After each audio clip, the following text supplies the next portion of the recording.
नमस्कार, मैं सुधा चंदन आपका क्राइम अलर्ट के आज के इस एपिसोड में स्वागत करती हूँ।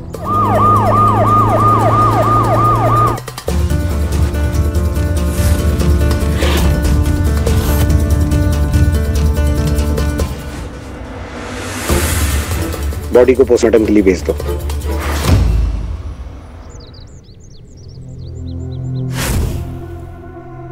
ये घर नहीं है, जेल है पिताजी, जहां औरतों को रिवाज की सूली पर चढ़ाकर उनका गला घोटा जा रहा है और आप सब जल्लाद हैं उस जेल के।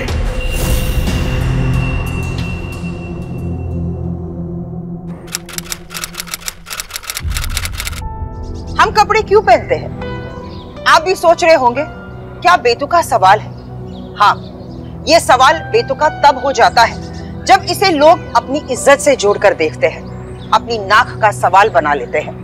हमारे देश में इस कदर गर्मी पड़ती है कि इंसान का शरीर बिना कपड़े झुलस जाए, इस कदर धुंध पड़ती है कि शरीर जम जाए। गर्मी के कपड़े अलग, ठंड के अलग। कपड़ों का मकसद शरीर को मौसम की मार से बचाना है। तो मैं अपना सवाल फिर से दोहराती हूँ, हम कपड़े क्यों पहनते हैं?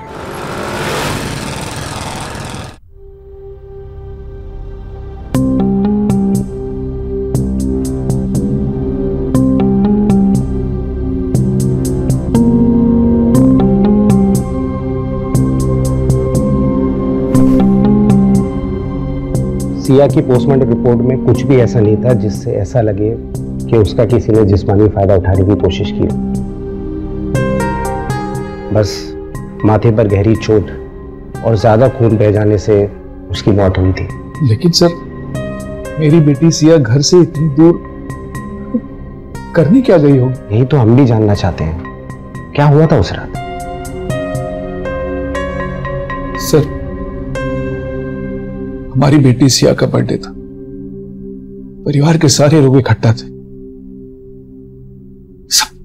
सब कितने खुश थे।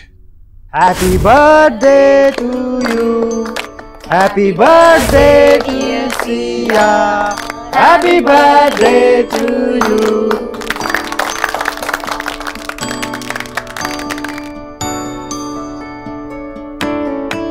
नहीं, पहले ये बताओ तुम कितने साल की हो गई? सिया 17 की हो गई है अब। अरे वाह! आपकी किसी से कोई पुरानी दुश्मनी या किसी ने बदला लेने के लिए सिया को? नहीं सर, मेरी किसी से कोई दुश्मनी नहीं है। अच्छा, हाल फिलहाल में आपका या आपकी बेटी सिया का किसी के साथ कोई झगड़ा हुआ किसी बात को लेके?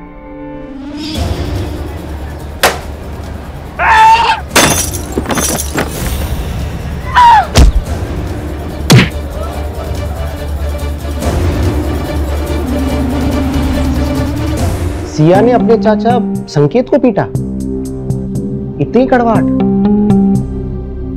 हाथ तो संकेत ने भी उठाया था। जब रिश्ते इस कदर बिगड़ जाते हैं तो कड़वाहट तो आई जाएगी ना। और बच्चियों पर हाथ उठाकर कौन सी मर्दानगी दिखा दी उसने? आप लुधियाना में जॉब करते थे ना, तो वापस अपने शहर में आने की वजह? कोविड के चलते हमारी कंपनी अचानक बंद हो गई, वहां कुछ भी नहीं करने को था, तो सोचा अपने शहर वापस चले, वहीं चलकर कोई न कोई कमाई का जरिया ढूंढ लेंगे। और हम परिवार के साथ यहाँ 1 साल पहले आ गए।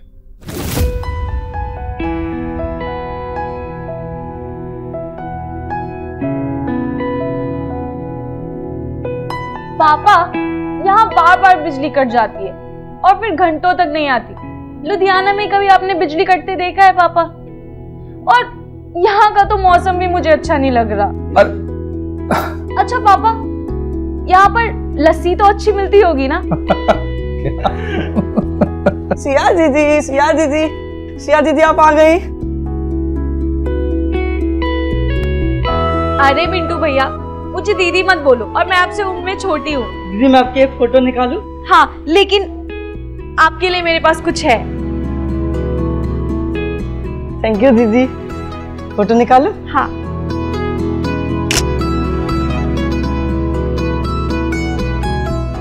अरे वाह मिंटू भैया, आप तो फोटोग्राफर निकले। ये देखो माँ, कितनी अच्छी फोटो ली है मिंटू भैया ने। अरे वाह वकील साहब, इस मजदूरी के कितने पैसे दे रही दीदी आपकी? चाचा आ गए। चाचा मैं आपकी एक फोटो लूं? अब बाप की कमाई पे अय्याशी कर सके ऐसी किस्मत तो हमारी है नहीं कि बेरोजगार होकर भी पैसे की कमी ना हो आपके जैसे। तुम दोनों की बनती नहीं है, मैं अच्छी तरह जानता हूं, लेकिन यहां हमारे घर में दंगल नहीं होगा।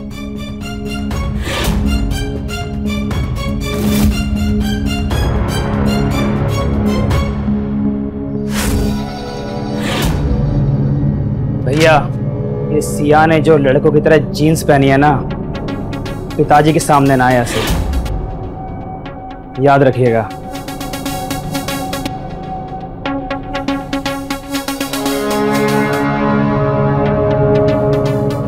अच्छा, तो जीन्स पहनकर दादाजी के सामने नहीं जाना है, ठीक है।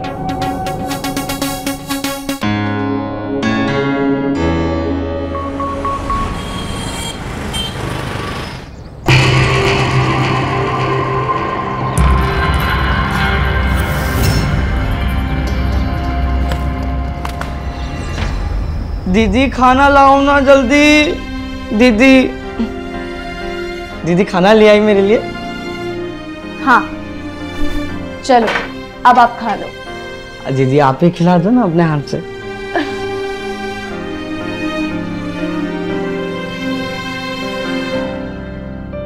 ये लो।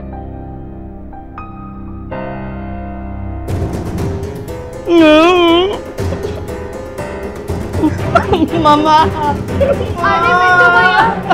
बेटा, अरे पिंटू भैया, खाना गिरा दिया मेरे ऊपर। कोई बात नहीं सिया, बाथरूम में ले जा, साफ कर दे। जी माँ। चलो।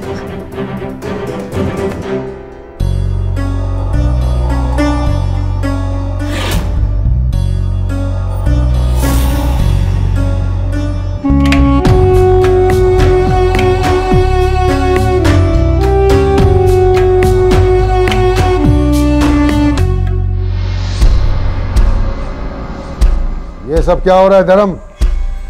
बहू नाइटी पहनकर बालकोनी पर मोहल्ले की नमाज बनी हुई है और सिया जीन्स पहनती है। संकेत के मना करने पर भी इन छोटे कपड़ों में घर में घूम रही है। ये सब नहीं चलेगा इस घर में। अरे पिताजी, इन सबको बड़े शहर की आदत हो चली और वहां ये सब चलता है, इसीलिए मैंने कभी रोका नहीं है इनको। धर्म, तुम्हारा बड़ा शहर नहीं है। अपनी बीवी और बेटी को बोल दो ये शहर वाली सोच बदल दे। इस घर की एक मर्यादा है, घर का कोई भी सदस्य, खासकर औरतें, इस मर्यादा को न लांगे। इसी में सबकी भलाई है।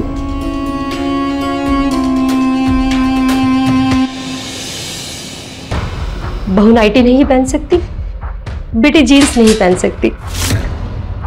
सारी जिंदगी शादी करके उसे बस साड़ी में लपेट दो, चाहे कितनी भी गर्मी हो।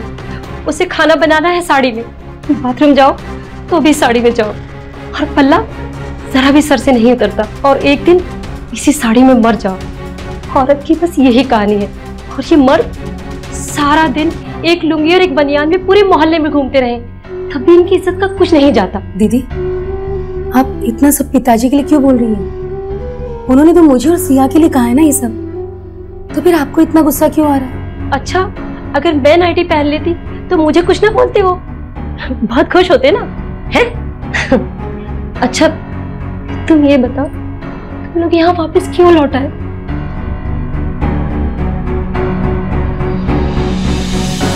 लता, लौटते नहीं तो क्या करते? कंपनी में मेरे फंड में 10 लाख रुपए, सोचा था मिल जाएगा तो कोई काम शुरू कर लेंगे। पता नहीं कब मिलेगा। मिल जाते तो मैं कोई काम शुरू कर लेता, लेकिन उनका तो कोई भरोसा है। पैसों के बिना तो यहाँ भी कोई काम शुरू नहीं कर सकते। गांव में खेती है, वही खेती करोगे अभी आप?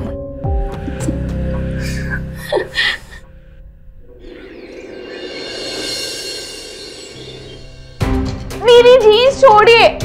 बेटा मेरी बात सुनो, देखो बस कुछ दिन के लिए जींस मत पहनो, देसी कपड़े पहन लो। अब कोई बाहर वाला होता तो मैं समझ लेता, लेकिन पिताजी और बड़े भैया को समझाना ना अरे उनसे क्लोज कहाँ सुनी, नहीं कर पाऊंगा मैं।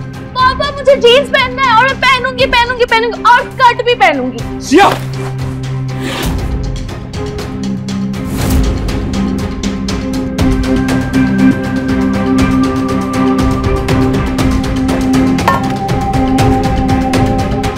देखा ना आपने सिया को आखिरी बार कब डांटा था? याद भी नहीं होगा ना आपको? प्लीज।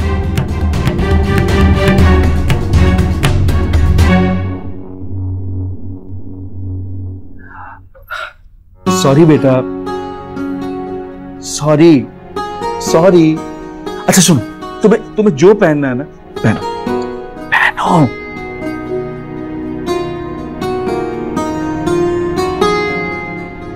पापा मुझे बुरा इसलिए लगा क्योंकि मेरी कोई गलती नहीं थी, फिर भी आपने मुझे डांटा। बेटा तुम अपने दादाजी को तो जानती हो, थोड़े पुराने ख्यालात के, उनको समझाने का मतलब दीवार से सब। और चोट किसको लगेगी? चोट मुझको ही लगेगी। नहीं पापा, मैं आप पर चोट नहीं आने दूंगी। इतने साल बाहर रहने के बाद अब समझ में आ रहा है कि हमारा ये छोटा शहर, इसकी सोच आज भी कितनी पिछड़ी हो। पापा आपका मतलब दादाजी और ताऊजी जैसे बेवकूफ सोच।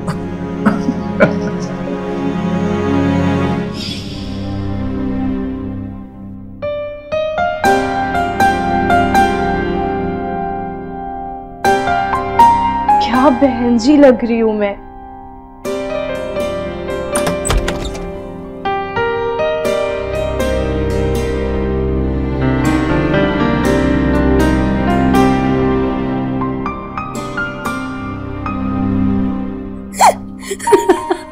लग रही हूँ ना बहन जी? दीदी दीदी दीदी, अरे वाह दीदी, नई ड्रेस। दीदी मैं आपकी वीडियो निकालूं? नई नई ड्रेस। अरे वाह दीदी, नई नई ड्रेस, दीदी की नई नई ड्रेस। क्या यार दीदी।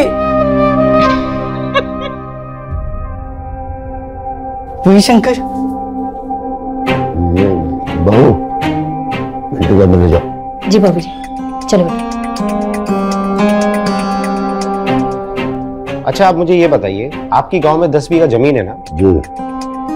आपको खरीदनी है? जी नहीं, लेकिन जमीन जायदाद के मामले में खून खराबा होना कोई नई बात तो नहीं है ना? अगर आप हम पे शक कर रहे हैं सिया की मौत को लेकर, तो फिर उस हिसाब से हमें तो धर्म को मारना चाहिए था। पुलिस हर किसी पर शक करती है और हर किसी से हर तरह का सवाल करती है। अब आप लोग मुझे ये बताइए कि उस गांव की जमीन को लेकर क्या मसला था?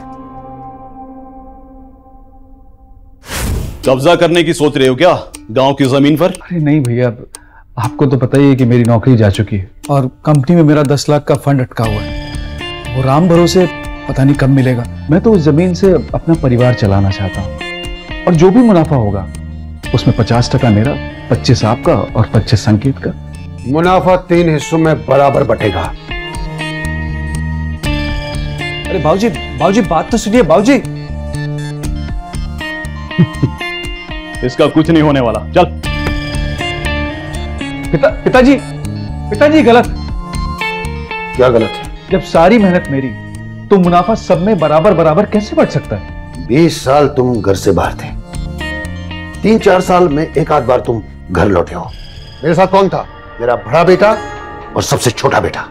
तुम मेरे लिए नहीं लौटे हो। और सही क्या है और गलत क्या है मुझे मत समझाओ। ये तो शुक्र मनाओ कि मैंने गांव की जमीन तुम्हें इस्तेमाल करने के लिए दी है, ताकि तुम्हारी नाइटी वाली बीवी और जीन्स वाली बेटी का पेट भर सके।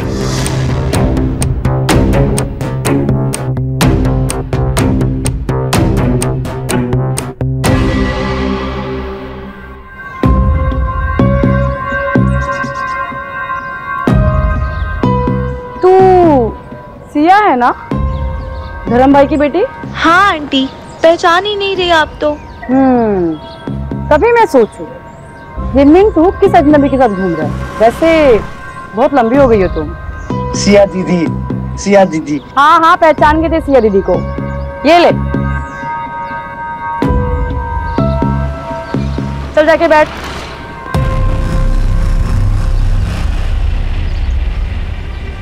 ये टमाटर कैसे दिए? 20 रुपए पाव। अरे आप हो मामा, लगा तो नहीं आपको? और मेरी ट्यूशन टीचर का क्या हुआ? हाँ हाँ, एक लड़का है, पढ़ाई में बहुत तेज है, यहीं पास में कोचिंग सेंटर चलाता है। अच्छा ये बता, दीदी ने क्या मंगवाया है? 1 किलो भिंडी, 1 किलो आलू और टमाटर। टमाटर कैसे दिए? 50 रुपए पाव। अरे बाप रे, पिछले हफ्ते से 5 रुपए बढ़ गए। आप ले लीजिए, मैं पुराना भाव लगा दूंगी आपको। अरे नहीं नहीं, आप अपना नुकसान क्यों कराएंगे, जो भाव है उसी में दीजिए।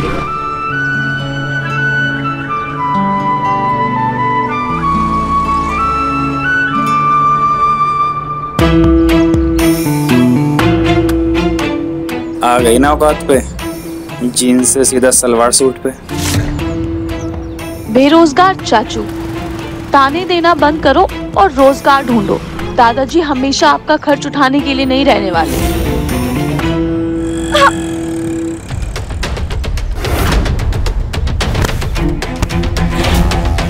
ये धक्का दिया तूने?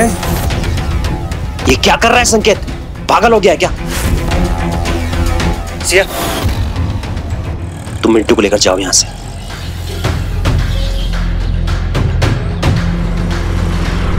चलो मिंटू भैया।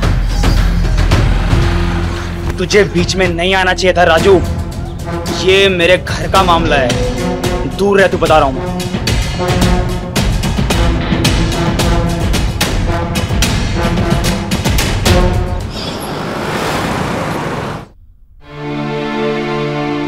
Excuse me sir. Yes. Hello sir, वो राजू मामा ने ट्यूशन के लिए बात करी होगी आपसे। अच्छा, सिया राइट, मैं तुम्हारा ही इंतजार कर रहा था। Come sit. सो फिजिक्स से स्टार्ट करें? जी। अच्छा आप बताइए, सिया को बर्थडे वाले दिन आपने बाहर किसी काम से भेजा था, फिर वो वापस नहीं लौटी।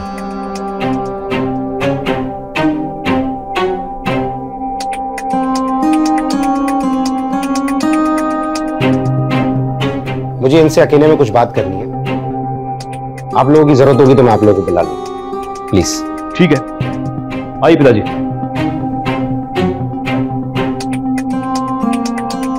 आप प्लीज यहां बैठिए। देखिए, अब आप मुझे बिना डरे सब बताइए, क्या हुआ था? बहुत ही खुशी भरा दिन था वो। मेरी सिया खुशी में नाच रही थी।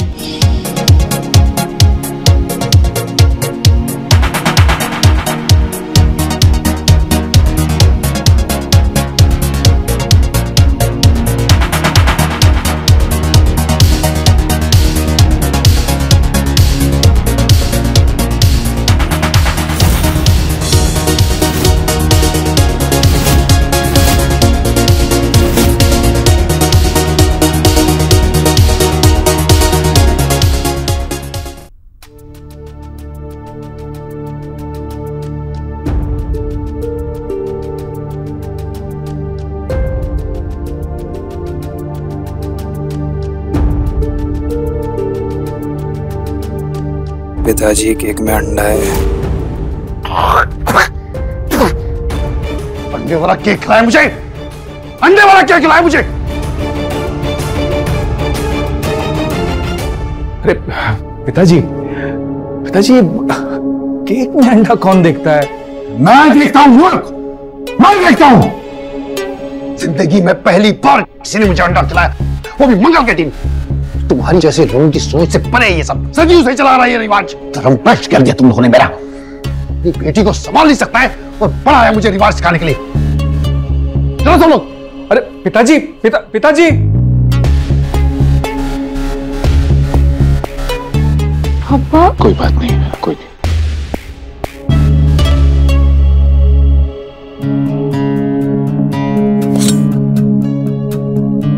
अरे लता, लता। हाँ दीदी, इसमें तो घी है ही नहीं। सूजी का हलवा बिना देसी घी के कैसे बनेगा? अब क्या करें दीदी, इस समय तो कोई भी दुकान खुली नहीं होगी। माँ सारा मूड खराब कर दिया। क्या हुआ बता तो सही। दादाजी और सब गुस्सा होकर चले गए। अरे अच्छा हुआ चले गए अपना सड़ा हुआ लेकर। तो ये सब छोड़, वहाँ रसोई में ना 1 पाव घी रखा हुआ है, तू जा करके घी ले आ और साथ में हाँ मिंटू को ले जाना, ठीक है? जा बेटा। जी ताई जी। आपसे एक सीधा सवाल, आपके ससुर पति और आपके छोटे देवर संकेत को सिया से जरा भी लगाव नहीं था। क्या कोई ऐसी वजह हो सकती है कि उन्होंने सिया की जान ले ली? अब मैं आपके इस सवाल का क्या जवाब दूं? मुझे नहीं पता, लेकिन मैंने अपने घर में कभी खून का रवा नहीं देखा। अच्छा, वो जो लड़का था रोहित, जो कोचिंग पढ़ाता था, दोनों के बीच में कुछ था क्या?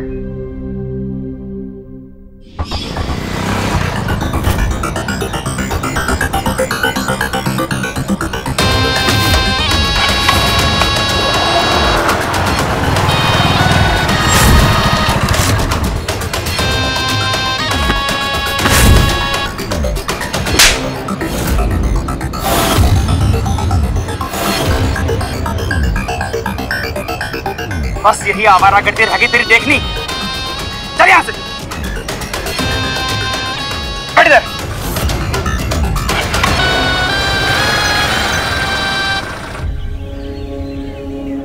संकेत, तुमने जो घटिया हरकत की है ना, एक अजनबी लड़के के साथ हमारी घर की लड़की घूम रही थी, तो ये इज्जत बढ़ाने की कौन सी तरकीब है? हाँ, पर ताऊ जी वो मेरे सिया, मैं बात कर रहा हूं। जाओ लता के पास जाओ, जाओ।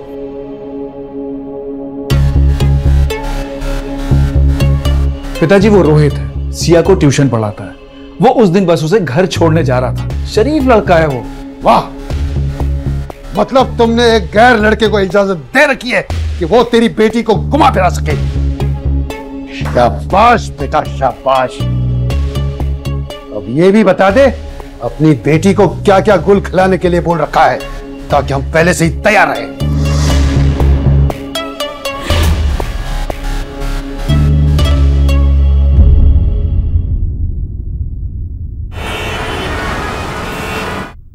अब मैं माफी मांगता हूँ संकेत ने जो किया। अरे सर, आप हाथ मत जोड़िए प्लीज।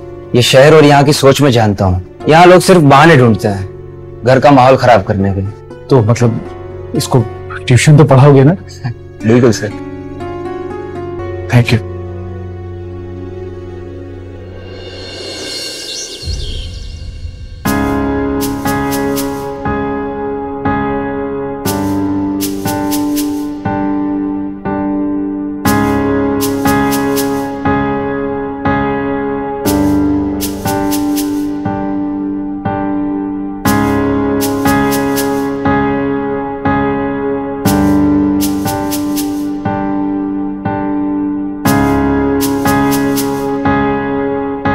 क्या बात है?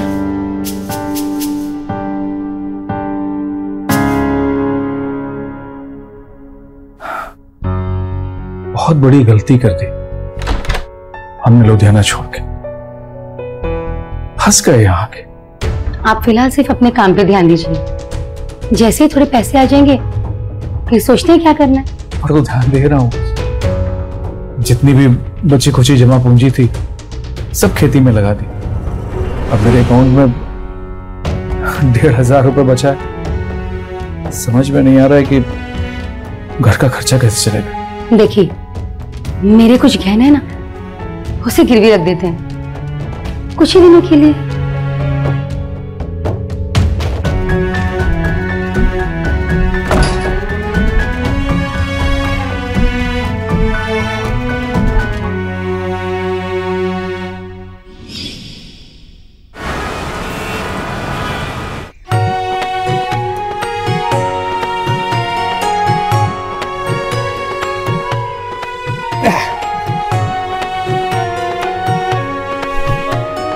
बहन जी ये देखिए, पूरे मार्केट में आपको ऐसा माल कहीं नहीं मिलेगा। बताइए पैक कर दूं क्या? क्या कर रहा है तू? ये छोड़ इससे। ये बॉक्स में क्या है? अरे मम्मी, जल्दी पता चल जाएगा आपको।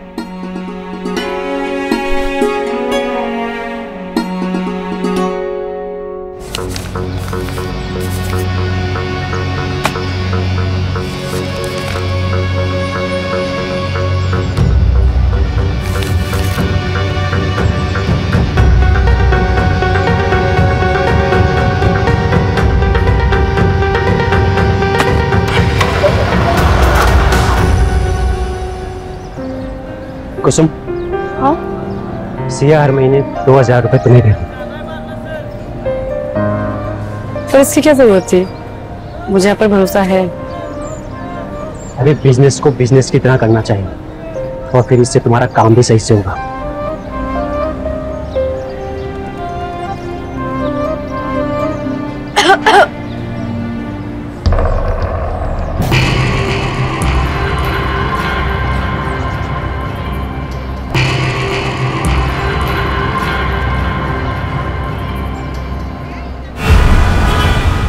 ये अचानक मेरी शादी की बात कहां से आ गई? मम्मी बताए, राजू मामा ने आज नुकसान करवा दिया।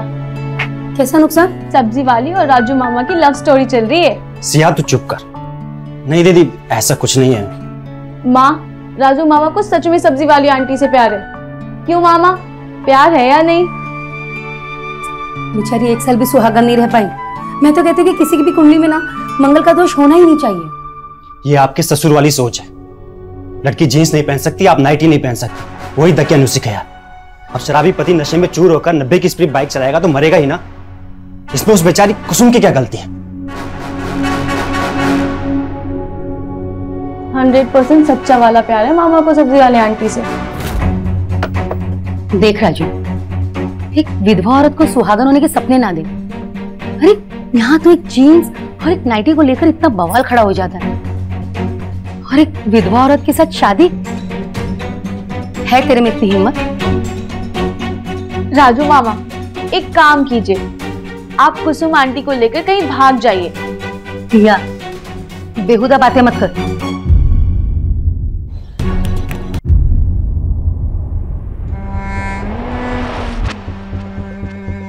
पिताजी, धर्म आ गया।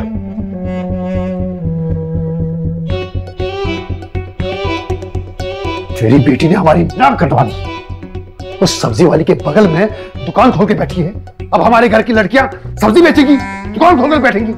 आपकी परेशानी क्या है पिताजी? मेरी बेटी जीन्स पहने तो आपकी नाक कट जाती है, बीवी नाइटी पहने तो नाक कट जाती है, उसका मास्टर उसे घर छोड़ने जाए तो आपकी नाक कट गई, और अब सिया अपनी मेहनत करके छोटा सा काम करने की कोशिश कर रही है तो आपकी नाक कटी जा रही है। धर्म, तमीज से बात कर पिताजी से। हाँ भैया, ये घर नहीं है, जेल है, जेल, जहां औरतों को रिवाजों की सूली पर चढ़ाकर उनका दम घोटा जा रहा है। भगवान के लिए मुझे और मेरे परिवार को बख्श दीजिए। मेरा घर आपके हिसाब से नहीं चलेगा पिताजी। निकल जा मेरे घर से। इस घर पे मेरा भी हिस्सा है। शहर से मैंने भी पैसे भिजवाए इस घर को बनवाने के लिए, तो ये घर मेरा है, मैं भी रहूंगा। कोर्ट कचहरी करनी है ना, कर लीजिए कोर्ट कचहरी।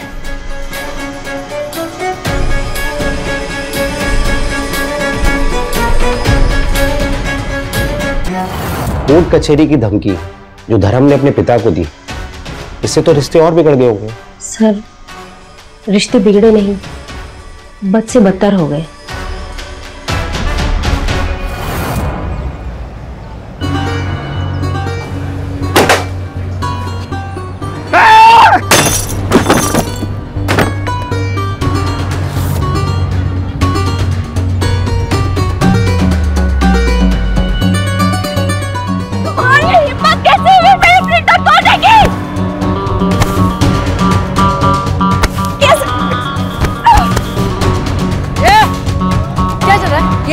दुकान में नहीं चलेगा। चल निकल निकल, ये सब नहीं चलेगा।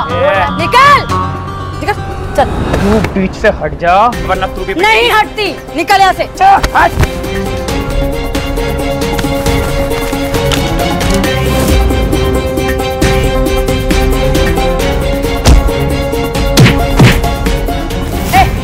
चल निकल निकल निकल।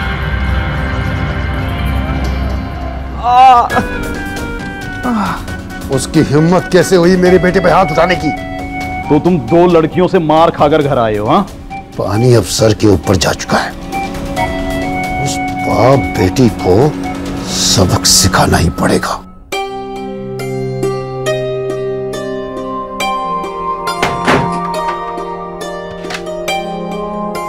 अब भाड़ में जाए चाचा और भाड़ में गए दादाजी और ताऊ। अब मुझे जो मन होगा मैं वो ही करूंगी।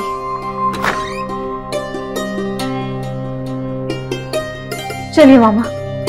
अरे कहाँ जा रहे हो तुम लोग? माँ हम वो नया प्रिंटर लेने जा रहे हैं। हे भगवान, ये जीन्स फिर से घमासान होगा। हे भगवान, कब छुटकारा मिलेगा मुझे इस घर से?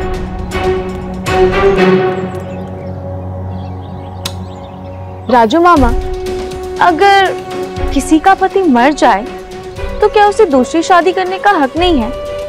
और हमारे समाज में ऐसा क्यों है कि एक विधवा औरत दूसरी शादी नहीं कर सकती? अगर उसका जीवन साथी नहीं रहा तो क्या उसे पूरी जिंदगी अकेले रहना पड़ेगा?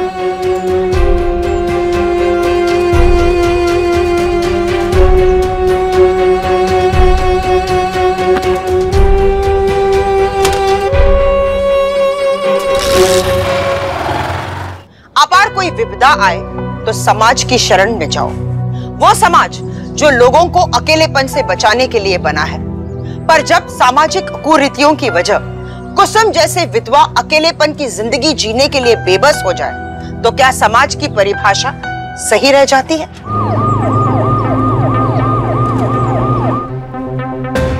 आपकी सिया से काफी बातें होती थी। आपको क्या लगता है कि सिया किसी लड़के के साथ भाग जाना चाहती थी और उस लड़के ने सिया को मारा हो किसी वजह से? साहब, अगर आप रोहित की बात कर रहे हैं तो रोहित तो सिया जैसे कितनी लड़कियों को ट्यूशन देता है। ये संकेत को आपने भी मारा पीटा था ना सिया के साथ मिलके? संकेत सिया को मार रहा था और मुझसे देखा नहीं गया, इसके लिए मेरा भी हाथ उड़ गया। आपको क्या लगता है कि संकेत सिया का खून कर सकता है? साहब, संकेत पुराने ख्याल का है। जब वो सिया को सड़क पर मार सकता है, हाथापाई कर सकता है, तो ऐसा इंसान तो कुछ भी कर सकता है ना। ये जो आप अपने पिता की गांव वाली जमीन पर खेती कर रहे थे जिस पे केस चल रहा है, क्या सिया की मौत की वजह वो जमीन हो सकती है? वजह कुछ भी हो इंस्पेक्टर साहब, पर अब हमारी बेटी वापस लौटकर तो नहीं आएगी ना। देखिए, हमने अभी तक जितनी भी छानबीन की है और अभी जितने भी बयान लिए आपके घर वालों के या बाहर वालों के भी, आपके पिता की पुरानी सोच ही एक वजह समझ आ रही है सिया की मौत की। तो चाहिए गिरफ्तार कीजिए उनको। देखिए, जैसे हमारे पास कोई पक्का सबूत आएगा तो वो सलाखों के पीछे होंगे। वैसे आपका जो ये जमीन का केस चल रहा है, कुछ और बताइए इसके बारे में।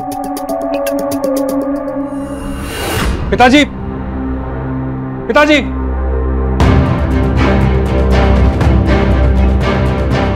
ये क्या? ये क्या भेजा है? समझ नहीं आया? पढ़े लिखे हो ना, अब तुम गांव की जमीन का इस्तेमाल नहीं कर सकते, समझे? अरे पिताजी, मैंने अपनी सारी कमाई इस जमीन पे लगा दी। फसल खराब हो जाएगी अगर काम रुका तो। तुमने तो कहा था ना, कोर्ट कचहरी करना है तो कर लीजिए। ठीक है पिताजी, ठीक है।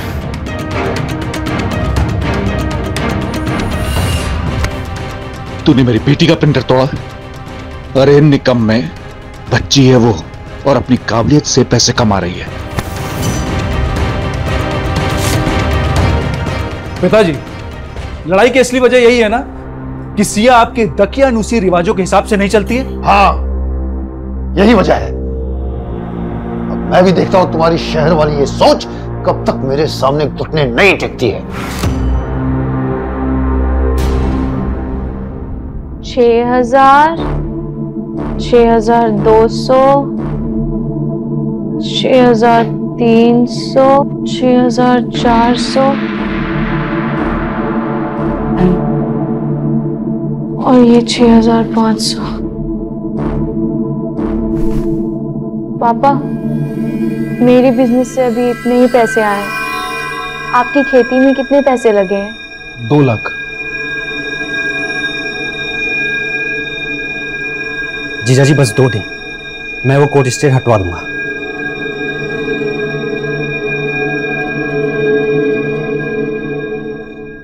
एक तरफ सिया की मौत की खबर और आप लोग नई डाइनिंग टेबल खरीदने निकल पड़े। इतनी पूछताछ करेंगे आप इंस्पेक्टर साहब? पिछले 10 दिनों से आपने ये नाटक लगा रखा है। हमारे खिलाफ कोई सबूत मिला है आपको? बोलिए। सबूत तो नहीं है, लेकिन आप लोग सिया को पसंद नहीं करते थे, ये बात अपने आप में बहुत बड़ी है। सिया को तो मारा आपके परिवार में से किसी एक सदस्य ने।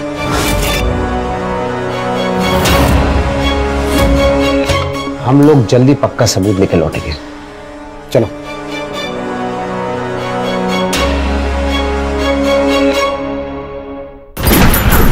क्राइम अलर्ट, डरना नहीं, मिटाना है।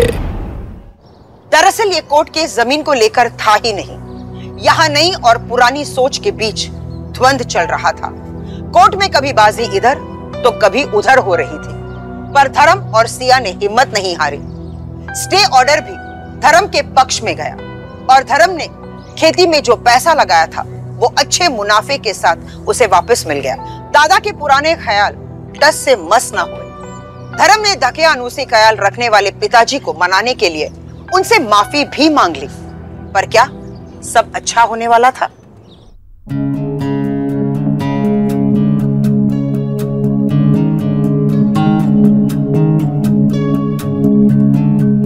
पिताजी, ये हिस्सा है बड़े भैया का और संकेत का। खेती में जो मुनाफा हुआ है वो है ये। मेरी माली हालत अब ठीक है। पिताजी, जो कुछ भी हुआ हमारे बीच, सारी कहा सुनी, प्लीज माफ कर दीजिए। ये सारी बातें भुलाकर एक नई जिंदगी की शुरुआत करते हैं ना। पिताजी, परसों सिया का जन्मदिन है। अगर आप सभी लोग आएंगे तो बहुत अच्छा लगेगा।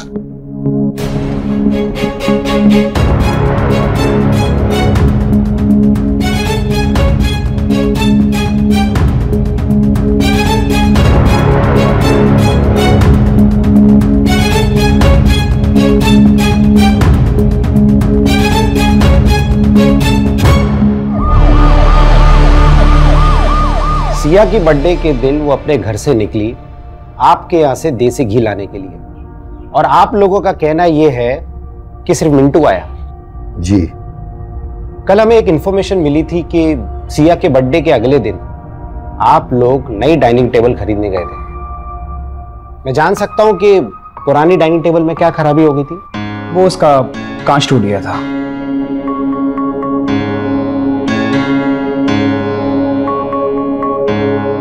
सिया दीदी, सिया दीदी, सिया दीदी। सुधा, मिंटू को लेकर अंदर जाओ।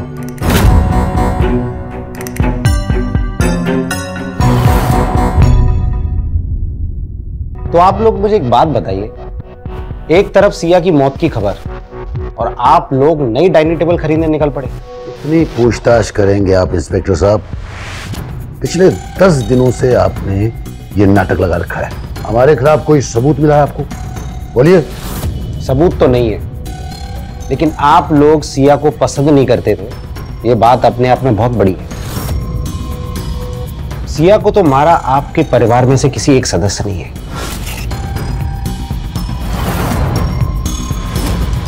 हम लोग जल्दी पक्का सबूत लेकर लौटेंगे। चलो।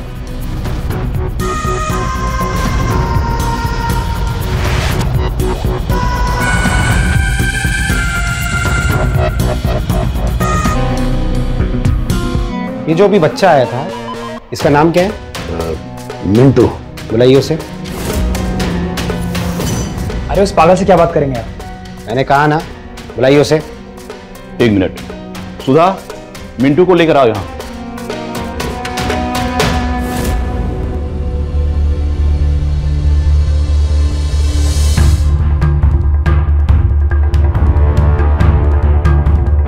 मिंटू बेटा, आपको कुछ पता है सिया दीदी के बारे में? हाँ हाँ हाँ, दीदी दीदी, बोली शंकर, सिया दीदी, सिया दीदी, सिया दीदी।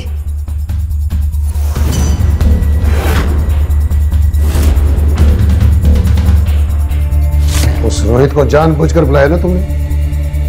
छोटे कपड़े जानबूझकर पहन रही ना, मुझे चढ़ाने के लिए। दादाजी, मैं बस अपने हिसाब से जीना चाहती हूँ, और मैं आप लोगों को परेशान नहीं करना चाहती। पिताजी की बात अभी खत्म नहीं हुई है। चाचू मेरा हाथ छोड़िए, चाचू छोड़िए मेरा हाथ।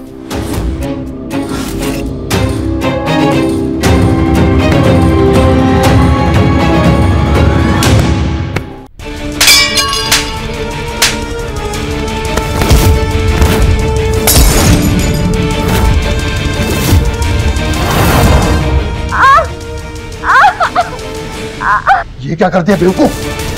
देख कितनी लगी उसको। अरे इसे तुरंत हॉस्पिटल लेके जाना होगा, कितना खून बह गया। अगर जिया मर गई ना तो लेने के देने पड़ जाएंगे।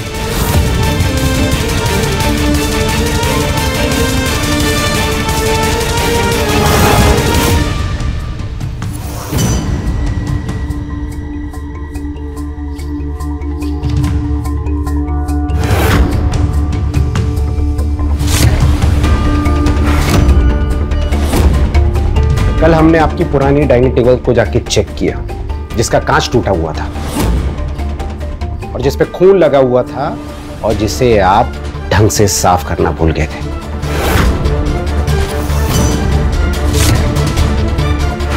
इंस्पेक्टर साहब, मैं उसे मारना नहीं चाहता था। उसे हम हॉस्पिटल लेकर जा रहे थे, लेकिन सिया ने रास्ते में ही दम तोड़ दिया और आप लोग उसकी लाश को फेंक कर घर भाग कर आ गए, जैसे वो कोई लावारिस थी।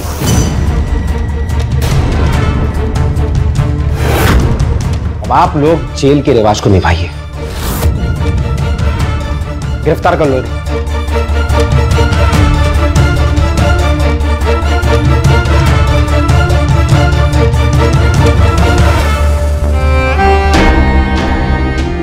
माँ, माँ, दादा को क्यों ले जा रहे हैं? मेरी सिया, क्या बिगाड़ा था उसने किसी का?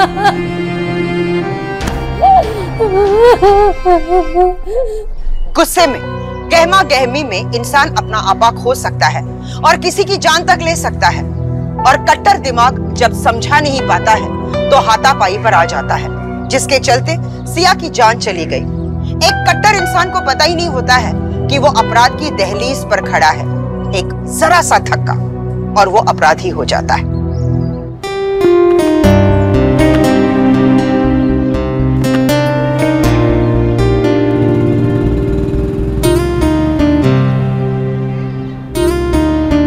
मुझसे शादी करोगी? हमारे समाज में एक काफी बड़ा प्रतिशत पुरानी सोच को सही सोच मानता है। जीन्स तो बस एक बहाना था। असल में लड़ाई वर्चस्व की है कि स्त्री पर मर्द का पूरा अधिकार है। वो बस मर्द के कहे के हिसाब से चले। जब धर्म और सिया जैसे लोग इस मापदंड को तोड़ते हैं, तब होती है हलचल, टकराव पुरानी और नई सोच के बीच। और ये टकराव जान तक ले लेता है, जैसे सिया की ले ली। सामाजिक मूल्यों के नाम पर किसी की जान तक चली जाए, क्या ये सही है? जरा सोचिए। इसी के साथ मैं आपसे विदा लेती हूँ। फिर मिलेंगे अगले एपिसोड में एक नई कहानी के साथ। तब तक देखते रहिए क्राइम अलर्ट। डरना नहीं, मिटाना है। जय हिंद।